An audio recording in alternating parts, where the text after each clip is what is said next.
All assets from the Pakistani side were in place near Abbottabad on October 21, 1947. The D-Day for the invasion of Kashmir was October 22nd, with the first objective of capturing the capital of Jammu and Kashmir, Srinagar, within 5 days of the invasion. Capturing Srinagar within the 5-day time frame was very crucial for the enemy, because any longer would have given enough breathing room to the Jammu and Kashmir state forces and the state government to reach out for reinforcements. As planned, the first assault by approximately 10,000 tribal invading forces came in the morning of October 22, 1947. The first major contact of the tribal invading force with the Jammu and Kashmir state forces happened the next day in the town of Muzaffarabad. As expected by the enemy, the invasion caught the Jammu and Kashmir state forces completely by surprise, as they had no intelligence of an attack coming in.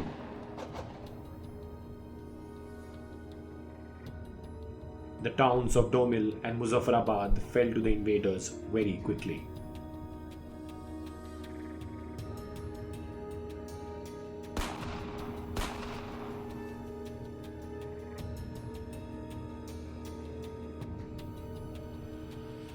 The two-phase approach of the enemy seemed to be working as planned. The phase 1 of the operation distraction of spreading out the defense forces in penny pockets had worked. Now the next step for the invaders was to continue with the momentum and capture Srinagar within the planned 5-day time frame. After the fall of Muzaffarabad, the next town along the highway, Uri, was well within reach of the enemy.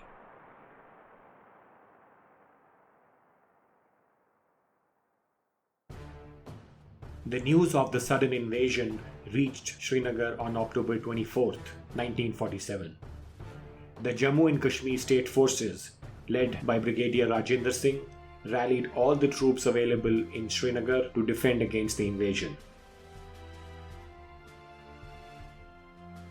Their objective was to save the capital at any cost, by either successfully stopping the invading force or slowing down their advance enough to buy time for reinforcements. In this short period of time, with many of the state troops dispersed out, the first of defense troops they could gather were only 200. The brigadier and his 200 troops left the capital to stop the invasion.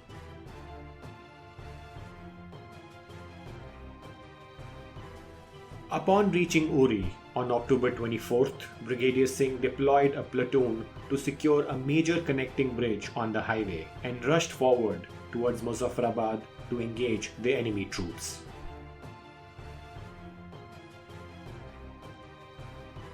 After inflicting some losses on the enemy, he made a retreat towards Uri with the rest of his troops and settled himself at a strong point on the other side of the bridge.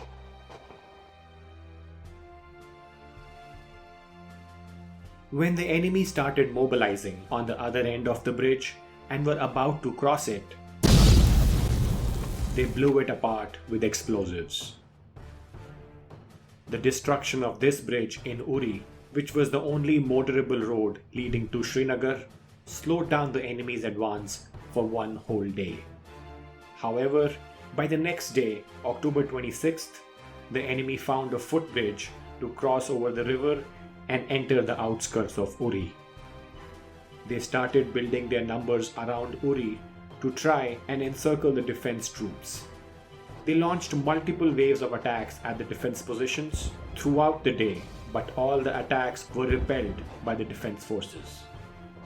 Despite being outnumbered 1 to 20 against the invading force and suffering heavy losses, the brigadier's 200 troops held the defense lines at Uri for 2 days, October 25th and October 26th of 1947. These 2 days were very crucial in the grand scheme of things, because it was these 2 days that bought just enough time for the state representatives of Jammu and Kashmir to fly to New Delhi and negotiate a deal of accession of the state of Jammu and Kashmir over to the Union of India. Once the accession was signed, only then could India send in their troops for the defense of the valley.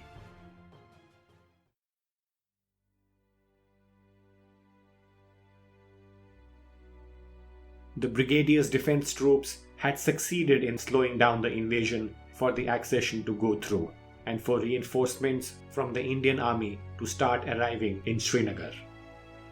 By October 27, 1947, Brigadier Singh and his men had suffered heavy losses and were running short of ammunition.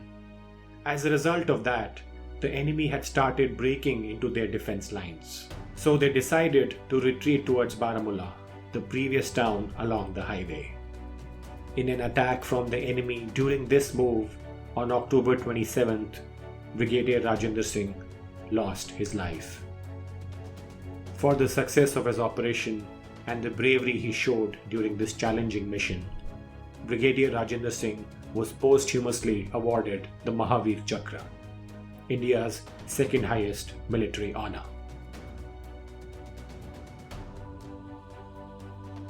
While Brigadier Rajinder Singh's troops fought the invaders from October 24th to October 26th to try and delay the capture of Srinagar, the Jammu and Kashmir state representatives negotiated the instrument of accession of their state over to the Union of India. The instrument of accession was signed in the evening of October 26, 1947. Within a couple of hours of the signing, at 5 a.m. of October 27th, the first of Indian troops were dispatched from New Delhi over to Srinagar.